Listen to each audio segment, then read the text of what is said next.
There's a style of fighting in MMA that doesn't favor the person that uses it on the scorecards unless they win the fight by stoppage or by dominant striking advantage. Robbie Lawler has this style. Mads Bennell has this style. Petr Yan is very much this kind of fighter. They walk into range behind a good defense and they let you work. And they let you work hard because you're pushing into their range, so the opponent then feels like he needs to work. Not because he wants to, but because he has to, because the range is being closed down and he's being pushed around. And Petr Yan, as we know, doesn't mind getting that single necktie and starting messing with you there. He's got good knees, he's got great foot sweeps and trips. That's not a range that Aljo really wants to be in unless he's initiating those wrestling exchanges. So when he is at range and he's striking, he's having to throw a lot just to kind of slow the forward movement of Petr Yan down.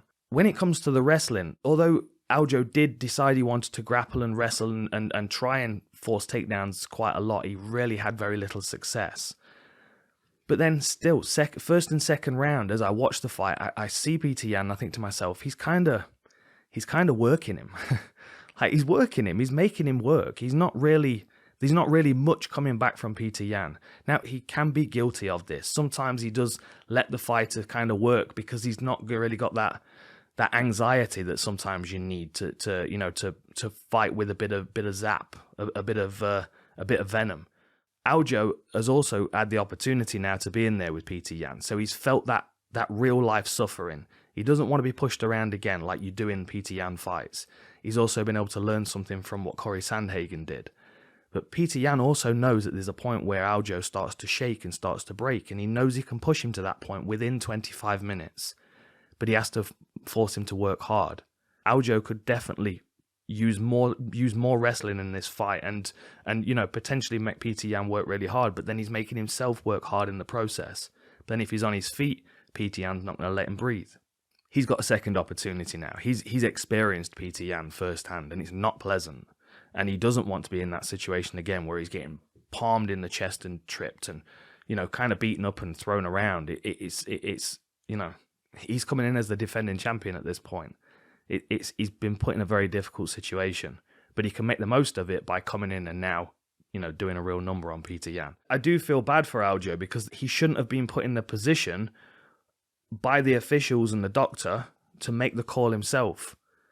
Like, there's a clear rule infringement. You can't expect a fighter to continue on at that point. That is Petr Yan letting himself down. That's not Aljamain Sterling stealing the belt off Petr Yan. That's Petr Yan handing the belt over to Aljamain Sterling because he can't fight within the rules that he's the champion of. It's very frustrating because I'm a big fan of Petr Yan, but I think he costs himself in these moments. We saw it in ACB against Magomedov. We've seen it here against Aljo. Like, why is it? Is he angry? Is he frustrated? Does he get pissed off with the fact that these guys are like marginally, like close to him? Like the scorecards might be close. Or does he feel like frustrated because Aljo was now starting to get tired and he was kind of backing down from the fight? And, I don't know what it is, but it certainly cost him Petr Yan in his career. And he's having great success regardless. But, you've got to watch those things. This is what he does. This is how he fights. I don't want to say it, but he could even draw some fouls at this point, Like, you keep taking Petr Yan down against the fence, at some point he's probably going to grab that fence. There's lots and lots of things that you see all the way through. And there are other fighters that do it as well. What's the old Raiders rule? If you're not cheating, you're not trying. I appreciate that this is warfare, but if you're going to do it, you've got to do it smart. And the way that he's doing it is not smart.